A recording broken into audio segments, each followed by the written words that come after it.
When I was dragged into the office, I knew that I had gone too far, one time too many. Both my mom and dad were there, as were the two teachers involved, the principal, and the school security guard. None of them were smiling as I was forced into a chair facing a circle of very angry adults. "You are in so much trouble," my dad said, "young man, that I'm ready to let them simply prosecute you. Maybe we should let them toss your skinny ass in jail for a while. Maybe that'll get your attention. Lord knows we've tried everything else we could think of." My crime? I had used super glue on the teachers' chairs, so that when they sat down, well, they were stuck. Both of them had to be cut out of their clothes, and both suffered minor burns when the glue soaked through and the acetate was used to clean them up. I thought it was funny as hell at the time. The time before that, I had rigged a can of paint that spilled red paint in the teacher's restroom. I got Mrs. Worth that time. As bad as that was, it was the super glue prank that had finally pushed everyone over the edge, and there I was, facing a very uncertain future. My dad looked as if he was ready to tear me limb from limb. My mother's face was almost purple with rage, and to my great dismay, they looked the best out of all of the people in the room. I knew that I was in very serious trouble. While tossing this young man, the principal said quietly, "In jail might make us feel better. I think that we should proceed in the manner we discussed earlier. I mean, if someone is going to be miserable, why should it be us?" That sounded very ominous. "I agree," Mr. Haver said. He was one of the teachers I got, and the one that got burned the worst. "I think it will curtail his extracurricular activities quite well." "I agree," Mom said sourly. "I think it's time that our little boy changed his ways, and this will, most likely, do it. If it doesn't, then we can always consider the jail option later, right? Are we agreed then?" Everyone nodded their heads yes, and I was roughly yanked to my feet by my father, and unceremoniously dragged out to the car. He didn't say a word, not even on the ride home, but once we were in the house. "You listen to me, young man," Dad said, anger filling his voice. "This little escapade is going to cost us a lot of money, and we're all done bailing you out. So, in order to get your undivided attention, we have come up with a new way to get your absolute and undivided attention. I think I can guarantee that it will almost certainly inhibit your penchant for causing people harm, or damaging them or their possessions.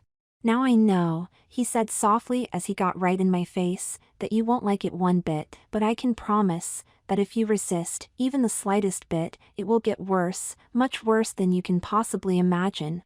Now, your mother is going to help you get ready, and if I hear one word of complaint from you, well, maybe then you'll find out what pain really is." Got it. Scared to death, about all I could manage was, "Yes, sir." "Good. Now go with your mother. I'll be right here, listening for any complaints."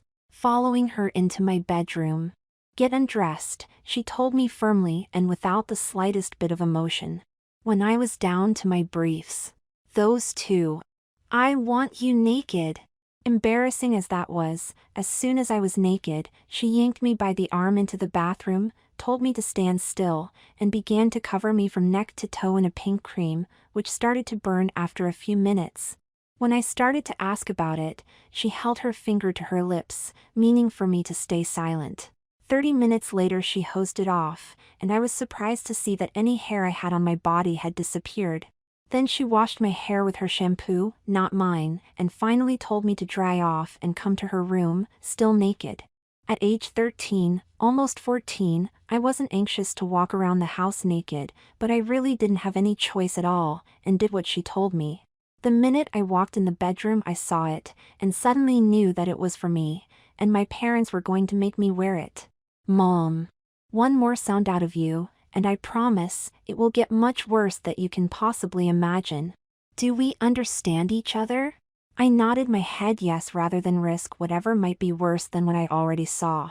My mother held out a pair of pink panties that had ruffles on it, telling me to put them on, and I did. It was better than being naked, but I felt my heart sinking as she held out a matching pink bra, which she wrapped around my chest, fastened it up, then filled the cups with some gel inserts. Then came something else. She slipped it over my head, telling me it was called a camisole. White tights followed that, then a pair of shiny white shoes with an ankle strap. I just knew what was coming, but as bad as it looked, I wasn't about to tempt fate and possibly see what could be worse than what was happening, so I just did what she told me. Sit down over here, honey. I have to do your hair. Do my hair? What the hell did that mean? I found out when she started putting in her rollers into my hair, winding them up tight against my scalp, then using a chemical she brushed on. It looked messy, smelled worse, and burned. Half an hour later she took me back in the bath, and rinsed off my hair, and took out the rollers. My hair was a bright blonde, and it was curly. Now we can trim your hair and brush it out. Let's go back in my room. Like a freight train barreling down the tracks right at you, I knew it was coming, and I was helpless to stop it. I just sat there as Mom trimmed my hair, then brushed it out. I looked like a tall Shirley Temple, which only got worse when she started to put makeup on my face. Foundation, blusher, eyeshadow, eyeliner, and mascara, before she told me to stand up. The dress was all white, frilly beyond words, with shiny pink satin ribbons laced through it, making a design of sorts. Mom helped me get it on, then zipped it up, stopping only to fasten the top button. I wanted to cry, to fight back, say no, yell, something, anything, but Mom knew that, and showed me the alternative. Like the dress I had on, it was frilly, but it was bright red, and even shorter than the one I had on. Just a dab of perfume, then we'll do your nails, you can add some lipstick, and we can go. Won't that be fun? Go? I asked softly, dreading the answer. Why, back to school of course.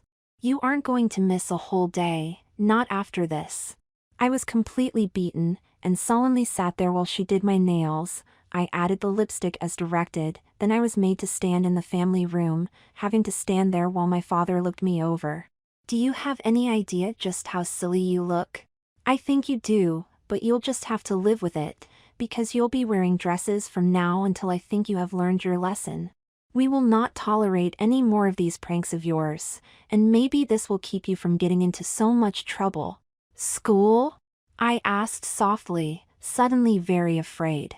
Yeah, he said firmly, school, home, work, whatever it is, you'll be in dresses. I'll get killed if I showed up like this. Maybe, he said, but I think not today anyway. They'll all be too busy laughing at you. However, if you go back to school, dressed like this, without any fuss, then maybe we'll consider letting you dress a bit more like the rest of the girls in your class. In any case, you'll be dressing like a girl until I say otherwise. The choice you have is this. Go like this today and maybe get a better deal, or put up a fuss, and you'll be dressing exactly like this, maybe even worse, until you graduate, that I can promise. That's what he said. What it really meant was, would I rather be shot, or would I prefer being hung? Either way I was going to be dead meat. The only question was when, not if. Well, Mom asked. Since I just knew that when the other kids saw me, my life expectancy wasn't going to be any better than a fart in the wind, going to jail seemed almost safer. But, no matter how bad it was, the way I was dressed right then, well, it was the lesser of all the evils, and not being a total idiot, the chance to look like everyone else, even the girls, was my best and probably only option for survival. I don't think my parents understood that in any way. All I did was nod my head to seal my fate. Mom gave me a small shiny white handbag, which I had to carry in my hand, and we left to return to the school. I was very afraid, virtually near collapse, because I knew the jocks would kill me the moment they saw me and got the chance. I was escorted, make that forcefully, helped, into the building, and taken directly to the office.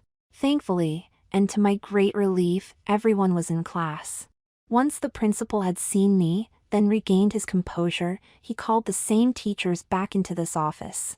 I could see them trying really hard not to laugh, and I started to cry.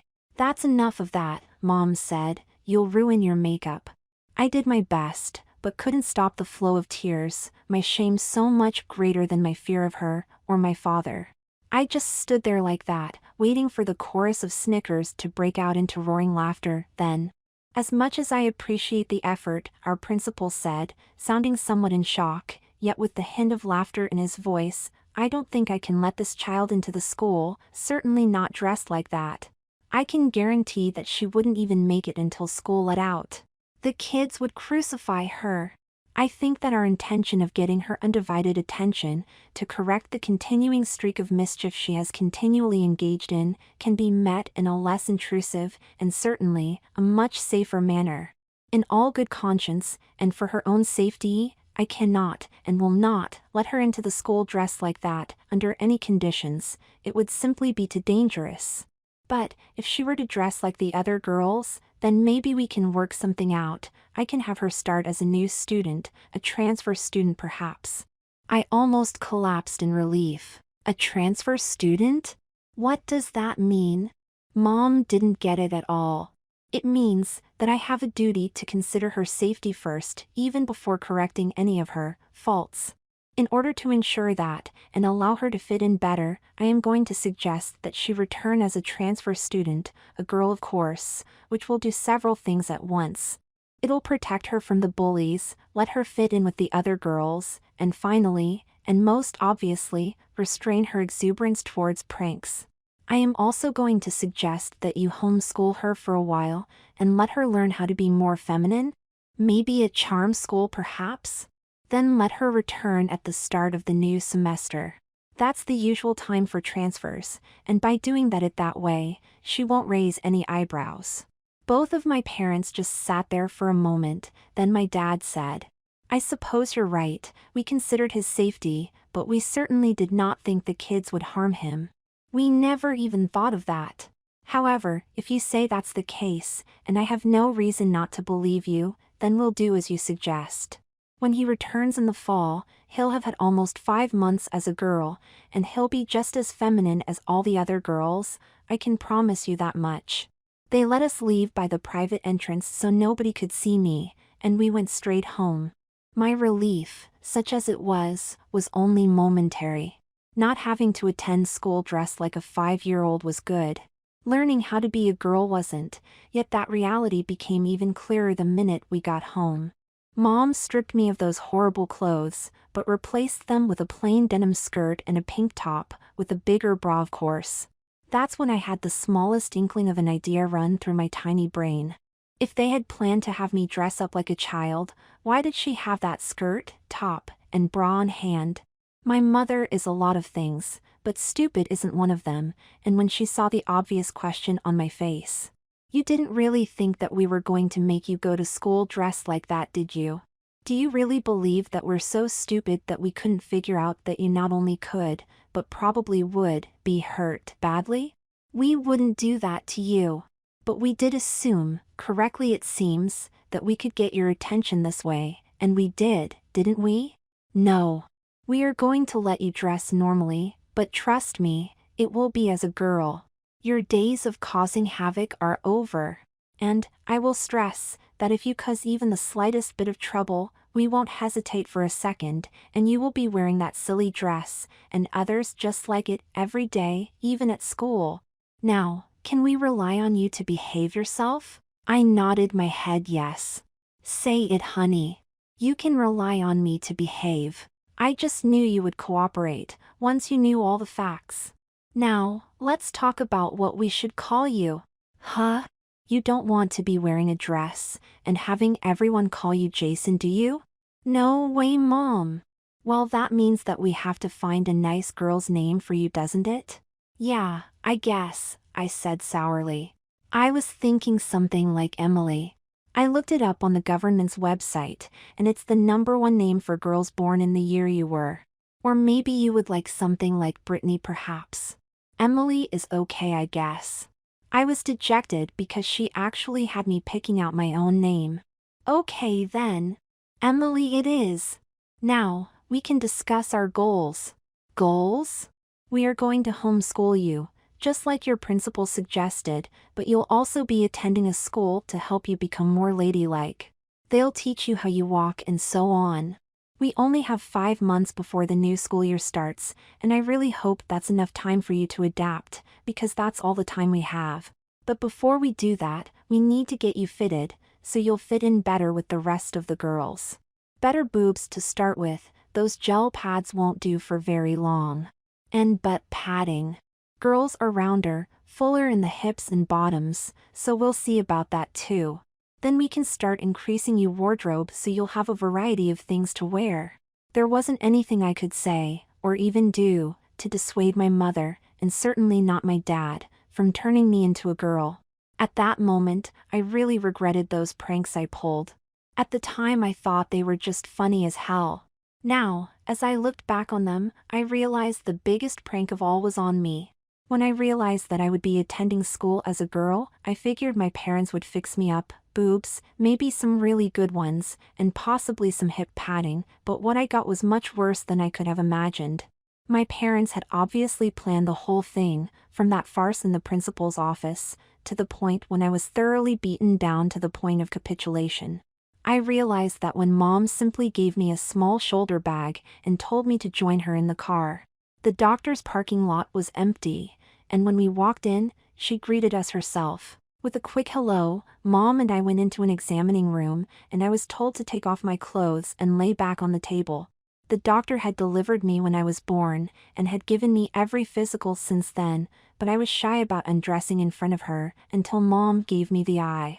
As I lay there on the table, she put my legs up in the air and spread them wide, a very embarrassing position to say the least. Her testicles have not yet dropped, so the procedure will take a bit longer, and of course, as we discussed, there might be some atrophy involved when it comes time to release them. Shall I proceed? Of course. I'd rather have a daughter that knows how to behave than a son that's in jail. Atrophy? What the hell did that mean, I wondered, just as I felt the shot, and out I went. Then the doctor went to work on me, and I just knew in my heart that when she was done, my manhood, my pride and joy, would be gone, continuing to reinforce the fact that my parents were obviously very serious about this. When I awoke, I ached all over, from my neck to my knees, and it was hard for me to stand let alone get dressed, so Mom and the doctor had to help me. By the time we got home all I wanted to do was sleep, and she put me to bed. I woke up the next day, still hurting, only a bit less, and able to walk by then. Bandages were wrapped around my groin and chest. I figured the groin, but the twin mounds that pushed out against the bandage on my chest told me all I needed to know. I had boobs. There was no doubt about it, and I instantly wanted to rip off the bandages to see what they did to me, but I hurt too much, so I didn't. Mom came in just then. I see you have figured out that you have boobs now. But why, Mom? I mean, they make good ones, don't they? Of course they do. But this way you won't be able to. Forget them, shall we say, and try to sneak out as a boy. No. This way, they will look and feel more realistic because they're a part of you. I was crushed. Tits. I had tits.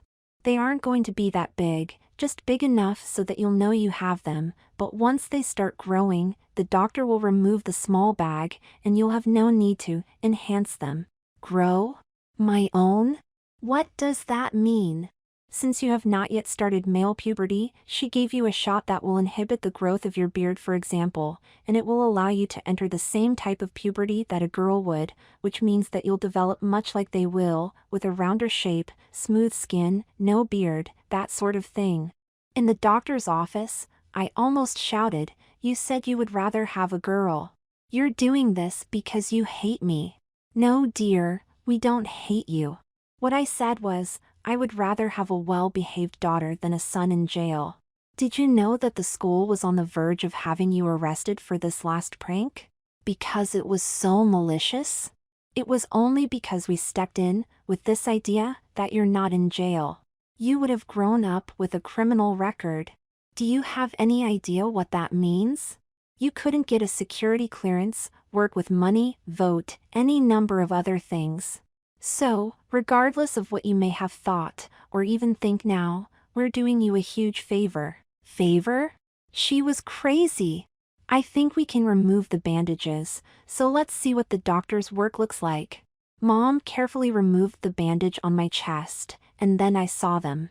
They stuck out, yet looked round, without much sag to them. I groaned when I saw them, but she went on, removing the bandage from my groin. If I thought the boobs were bad, well, all traces of my manhood were gone, in its place a mere slit, highlighted by my naked skin.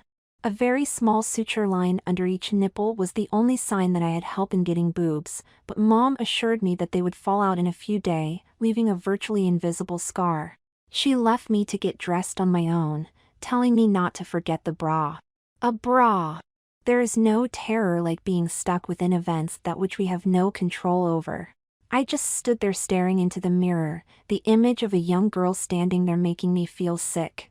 I pulled on those flowered panties, then struggled with the bra, then the denim skirt and a top.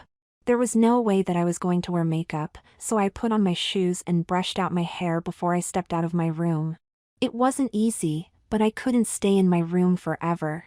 "There you are," Mom said brightly. "For your first time, you did very well." "Gee, thanks Mom. Don't be like that, honey. We know that you think this is the worst thing that could happen to you, but it isn't. There are many things in life much worse than wearing a skirt." "I can't think of any." "Mom, my chest really hurts." "Come. Sit over here and I'll get you something, then we'll talk." I sat and took the offered pill. This adventure can be very hard on you, or it can become quite easy. The choice is yours, of course, but however you make it, the fact remains that you will look like a girl more and more each day, and fighting it will simply make it harder on you. If you go with it, and simply accept the fact that you are going to be a girl, your life will be much easier, and probably a lot more fun. "But I don't know how to be a girl." I cried out, then started crying again. "We know that, honey, but you know that we have already made the arrangements for you to learn how to be a young lady. We both think your only hope of getting through this is to take the classes, do what they tell you, then try to put those things they teach you to use the best way that you can." Can you do that? Do I have a choice? Yes and no, Emily. Yes, you have to take the classes, but no, you do have the choice to ignore those classes and risk looking like a boy in a dress, or not. That choice is yours, but if you decide to ignore what they tell you and not make an effort to use the skills they give you, then just how many people will know who you really are? A lot, I would think, and we both know you don't want that, right? Mom, I promise. I'll never pull another prank, ever. Please. Let me. No, dear. We do not have a choice, and neither do you. If you don't do this, then the school will press charges and you'll go to jail. We simply cannot, and will not, let that happen. In fact, we don't like doing this any more than you do, but we all have to find a way to cope with it, won't we? I just sat there, crushed as the reality set in. Once again my parents had left my fate in my own hands. I could resist and probably suffer ridicule, even though I would still be a girl, or I could take the lessons to heart, do my best, and maybe, just maybe, get by well enough that people would leave me alone. In effect, I once again had no choice at all. My mother just sat there watching me as all those thoughts ran through my head, then smiled when she realized that I had also come to the same conclusion she had. Why don't you and I go out and have a fun day? I think that if you had your hair cut and styled in a less than younger style, you would feel much better about yourself. Then we can have lunch out and maybe pick up a few things you'll need. I suppose, I said quietly, might as well get it over with. That's my girl. Get your purse and we can go. The beauty shop smelled funny, but it was bright and clean, and as soon as Mom gave them our names, we were each whisked away to our own stylist's chair. Since I had no idea what to tell her, when she asked what I wanted, I just told her to fix it up. She washed my hair, which I will admit felt good, then there was a lot of snipping, cutting and so on before she started in with the rollers. I was thinking a softer blonde would look good on you, honey. This blonde is too harsh for your coloring, and anything else will look like a bad dye job. Okay? I nodded my head yes, already having given up any hope of getting free of this girl thing. The chemicals smelled bad, and again, burned a bit, but not as bad, and I had to sit under the dryer for half an hour, maybe even a little more. While I sat there, another girl came over and started in on my fingernails. Sanding, trimming, buffing, then a paste was added as she made each one a bit longer before she painted them with hot pink nail polish. She even added a small panda to one nail. She said that all the girls asked for it. Then it was back to the stylist who took out the rollers and began to brush out my hair. When I finally got to see the results, I was shocked. I had wavy blonde hair that flowed down to just above my shoulders, with bangs that just covered my forehead. I was shaken, as much by how I looked, as how little effort it took. Just go with Marilyn, honey, she'll do your makeup. Well, by the time we left, I didn't look anything like me in any way. The makeup had colored my face in ways that actually made me look good, maybe even better. With the new hairstyle, nails, and makeup, I reluctantly found myself thinking that maybe, if I were very lucky, I might just be able to pull this off. As we walked outside, "See, I told you that you would look very nice. You're even prettier than I thought you would be." "Yeah," I said softly, then shocked myself by saying, "I guess, and it wasn't as bad as I thought it was going to be, that's for sure. How would you like to really shock your father?" What I was thinking was, maybe we could find you a very nice dress, with some good jewelry, some shoes, and handbag to match of course, then have him meet us for dinner somewhere? Like this. Emily, think about what you just said. You know that you look just delicious, so, other than a new dress, of course, yes. Just like that. When you reach the bottom, the only way you have left to go is up, and since I was standing there with a new hairdo, shiny pink nail polish, my boobs sticking out and bare legs, I was most definitely at the bottom. I had reached that point when there just wasn't any fight left in me, and besides, if I did make a big deal about it, the consequences, those frilly little girl dresses, would be worse than I would want to imagine, even if I did look like a girl, and since they had already turned me into what looked like a girl, I had no reason to doubt my parents' determination. With all that in mind, I finally capitulated. My struggle had come to an end. Does that mean I'll get pierced ears? And girl earrings? That's what it means, honey. Now let's find you a nice dress. You won't get one like that other one, before. No, dear. We'll get you a very nice dress, I promise. You can even help pick it out. There was nothing to do but nod my head yes, and off we went. It's a terrible thing, to lose oneself, and while I seemed to have lost my old self, at least physically, I kept seeing my reflection in the windows as we passed by, the vision of the girl I had become always there. In my mind, I kept alive inside the hope that someday I could return to my rightful place as a boy, but for the moment, I was out buying myself a dress, and probably more. I had finally given up. In effect, I had simply given myself permission to become the girl my parents were determined to turn me into, and while I wasn't thrilled about it, I didn't exactly hate it. As dumb as I was, I knew that if I were to spend all my time hating what I had become, I would not be able to get through it. The shop was filled with dresses of all kinds, prom dresses, cocktail dresses, evening gowns, as well as what Mom called everyday dresses. I think Mom knew what she was looking for, but unfamiliar with dresses, I was overwhelmed by the number of styles, colors, and how different they all were. As I followed Mom through the store, I began to see just how many choices girls had. I saw some that didn't look too bad, a few that were just plain outrageous, and a few that sadly, I actually thought might look good on me. Geesh. What was I thinking? Then Mom motioned me over. I was thinking that something like this, a simple sheath, would look very nice. Take this and try it on. Let me see how you look before you take it off. I want to check the size. I took the dress and tried it on, and to be frank, it fit me perfectly, but I hated that yellow on me, and Mom agreed. The next one was red, and did not fit as well. By the time we got to the third one, which was all black, I was getting an inkling of why girls spent so much time shopping. Like the first dress, it fit me just right. It was a sheath, with a square-cut neckline, short cap sleeves, Mom told me, that just barely folded over my shoulders, and the hem was just above my knees. Mom oohed and awed, then asked me what I thought. It feels okay, I mean, it's not tight, and I like the color better than that yellow one, that's for sure, but it's still a dress. Of course it's a dress, honey. You'll just have to get used to the idea that you'll be wearing one quite a bit now, okay? Besides, the black looks spectacular on you. Now let's see about a few other things. We can make this a really special night for everyone. Huh? You know how angry your father was when he heard about your little escapade of yours?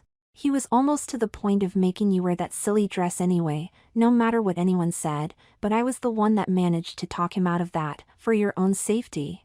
Now it'll be up to you to convince him that I was right. I can't believe that you want to risk that silly dress, do you? But if I tell him that we went shopping and you picked out the clothes yourself, then maybe he'll lighten up on you a bit, and if you do your best to be the girl you are now, then maybe he'll even ease up a bit quicker and let you have a bit more latitude. Now then, let's go shopping. As we walked through the mall, I figured that Mom was probably right, and began to see her part in all this a lot differently. My initial response had been that they both wanted this. Apparently it was my father, with my mom going along, but almost as angry as he was. She saw the dangers that my dad refused to believe existed. That was why, I found out later, that she was the one that suggested taking me to school in that outfit. So everyone could see for themselves how dangerous it would be. She did not want me hurt, which is why she had managed to calm my father down.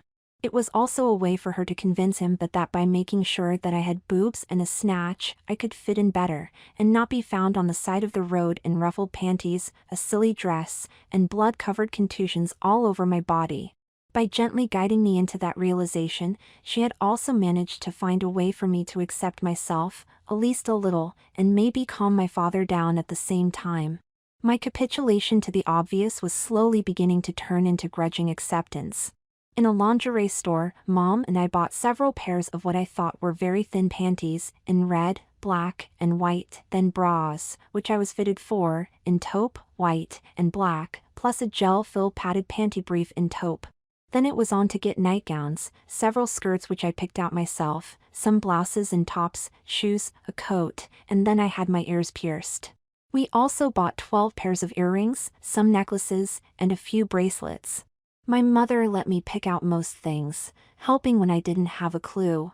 By the time we got home, I was beginning to get a bit anxious about my dad seeing me all dolled up, but it would happen, eventually anyway, so I simply put things away in my now empty dresser. Mom gave me a plastic cap for my hair, and I went in to shower, careful, like Mom told me, not to get my makeup wet, then went to get dressed. Taking a cue from my mother, I knew what I was going to do. I started with those whisper-thin black panties, slipping them on, only to find that I could see my kitty right through them. But I was on a roll, and pulled on the black bra. I pulled my still sore, tiny breasts up in the cups so that I swelled out even more than usual, and at her direction, used the gel forms to keep them hiked up, put on the padded panty brief, then reached for the pantyhose. The dress slid over my head, and after I zipped it up I was rewarded with the sight of the twin mounds of my boobs. I put on the shiny black heels, changed the earrings to the black and gold ones, the gold necklace with the black stone, and a gold bracelet. Just then Mom came in. "Oh my! You look just darling. Come into my room and we'll see about straightening out your hair and touch up your makeup." Mom told me how to do it, but I was the one holding the brush, and I was the one fixing my makeup. The lipstick had been changed to something a bit more red. Then she gave me some perfume to use. It was as if a magic cloud descended on me, and I suddenly, and very strangely, began to feel very feminine. It was as if that magic cloud lifted most of the doubts and fears I had, and I had somehow become the girl I looked like. I glanced up at my mother, a tear starting to form in my eyes. "I know how you feel, honey. I felt the same way when I first used perfume. It does something to make us feel special, doesn't it?" "Yeah," I said softly. "Let's take a look in the mirror and see what you think." The girl I saw in the mirror did not look like me at all, not in any way. She had nice boobs, great legs if I do say so, smelled better than nice, and had a pretty smile. I was not exactly shocked, and since I was no longer fighting it, and I could actually appreciate the beauty I had become. Mom casually undressed, and began to get ready herself, standing there in her panties and bra with no thought of me. But as she unfastened her bra, there is no reason for either of us to worry about seeing the other naked now, is there? I mean, we have the same equipment, right? She had a point, so I sat there a moment longer, but just when she started to remove her bra, I left. That was simply too much for me.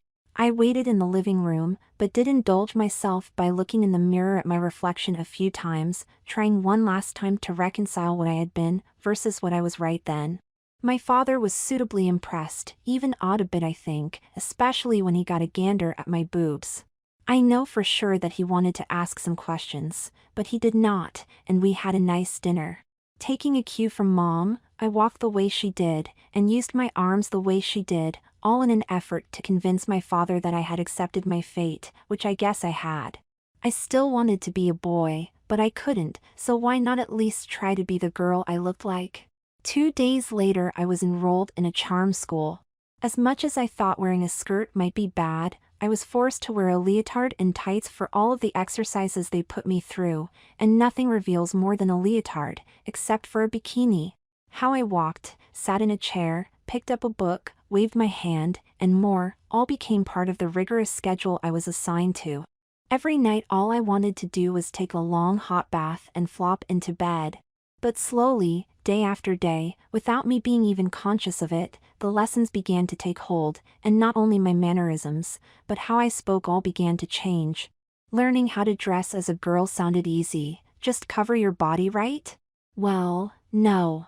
What you were also had an impact on how you did things, like how you hold your hands, used your arms, and so on. A ball gown was different from a miniskirt, which was different from a pair of jeans. You can lounge around in jeans, for example. You can't in a gown. You have the option to sit down differently in a gown rather than a miniskirt. Decorum was stressed a lot, as in how to shake someone's hand, or stand in a line greeting people. What to wear, and when, was only the tip of the iceberg, and I was required to learn a different set of rules for each, then tested rigorously. How to wear something was more important. Being ladylike was a prime consideration in that class. At every step, the school managed to make me not only do those things, but caused me to accept them as well. I finally graduated to the top class where learning how to do hair, nails, and makeup became the only criteria. Learning how to do my hair in various ways was very hard for me, but under their constant pressure to learn, I managed well enough to finally gain their acceptance. Makeup was only a bit easier, because all of us use makeup determined by our own natural coloring and what works best for us. There were no clear guidelines to follow, they just helped us find the right path. It was during the last few weeks of classes that they had me start wearing things I wouldn't even consider before. Like a swimsuit. Not unlike a leotard, the one piece was okay, it was that bikini they insisted I wear that threw me. At each step along the way I was tested and retested to make sure that I knew what to do and when, how I presented myself, and so on. During those weeks at the school, life at home changed only a bit, and other than wearing a skirt or dress every day, not much else changed. The changes I was undergoing each day were so slight that my general progression to using feminine gestures went almost unnoticed. Except that I had started to blossom, as Mom put it. My hips had started filling out a little, and the tenderness in my breasts was waning because I had enough breast growth of my own to get along without those saline-filled sacs. The doctor took them out in less than an hour, leaving me with the same A cup. Other than having skin that was hairless, smooth, and soft, a girl's voice, my own boobs, and what looked like a snatch, I was a normal boy. By the time school started in the fall, those very aggressive hormones the doctor put me on had forced my body into a fully developed female form, with a 36B-24-36 figure, my hair was shoulder length, and I had become as much a girl as any other in the school, maybe even better in a few cases. My time in the charm school had given me the skills, so my makeup was always perfect, as was my hair, and my ability to select what I was going to wear, and when, was always first rate. No longer struggling with what I had become, I was actually looking forward to starting school. It was lonely staying at home, with only my mother with the classwork, and the charm school as my only outlets. Becoming a co-ed in a school that I had previously attended as a boy wasn't the least bit scary because I looked nothing like a boy in any way, and nothing at all like the old me. The principal was more than a bit shocked when I appeared in his office for reinstatement. The thin white blouse tight against my breasts led to a very short, pleated tan and white skirt and low tan flats. He told us he would refuse to admit me under my boy name, so he changed the records to reflect the new me, and I started classes. My expectation of being able to refuse to date became a drudge when, after a few months of staying home and seeing my friends all dating, I finally accepted a date, what seemed like the last turning point in my personal acceptance of myself. I found myself in a group of girls that were, in high school vernacular, the babes, and like the rest of them, tried out to be a cheerleader, and I made it. It was then that I found out all about high school girls. None of my friends were virgins, well maybe technically they were, but all of them took care of their guys in one way or another, and being a part of that group, especially as a cheerleader, I was forced to consider taking care of my guy. Nathan was a good guy, and we had been dating for over 4 months. We had gotten as far as his hand in my bra, and I had touched him once or twice, but the time was growing closer when I would have to do more for him. That day eventually came, and like any girl I knew, I helped him find relief. It wasn't that bad, and I thought nothing of it. He was a guy and I was a girl, so why worry? By then I knew that my dreams of returning to being a boy were long gone, and nothing could return me to my former status, even if I wanted to, which I knew I didn't. I had come to like being a girl and everything that meant, and only wished that I could be more of a woman for Nathan, but that had to wait until I graduated. My punishment turned out to be the best thing that ever happened to me. By the way, my father now tells everyone that I'm his princess. I guess he's finally come around.